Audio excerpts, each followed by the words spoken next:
We've been getting in and out of the mask, the politicizing of the mask, and the science of the mask, and now we're going to talk about it again. Dr. Jennifer Kwan is a family physician in Burlington who wrote a piece on masks and exactly what the science is and what the dilemma is, and it went viral. She joins us now live. I would like to welcome Dr. Jennifer Kwan, who is a family physician in Burlington. Thank you for being here. Thanks for having me. Good morning.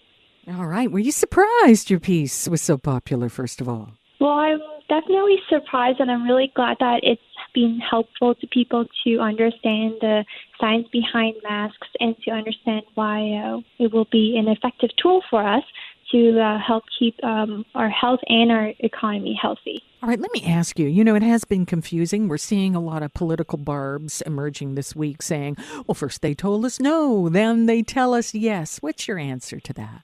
I mean, it's always easier to look back, and hindsight's 20/20, and it's easier to criticize when we're not in the position of officials who have to take into account a lot of things, whether it's PPE supply or, emerging evidence comparing to other countries. I'm really glad that the tone has shifted towards understanding the importance of the effectiveness of masks. So I think what's most important is that now we know that masks are effective and very important, and that everybody should be wearing a cloth mask in order to protect one another.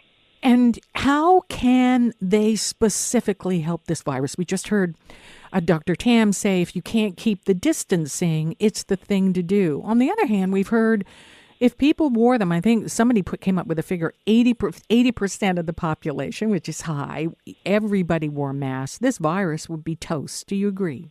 I definitely agree that masks are a way for us to help control the virus. It is in addition to other measures like hand washing and partial distancing. It's not a replacement or an excuse to do things that we wouldn't have done without masks. The way masks work is that they protect against asymptomatic transmission. So a lot of people may not have any symptoms of the virus, but they can still be infected and be spreading it to other people. So if everyone is wearing a cloth mask, that helps catch the droplets from around the wearer's mouth, and that prevents transmission to others when the majority of people are wearing them.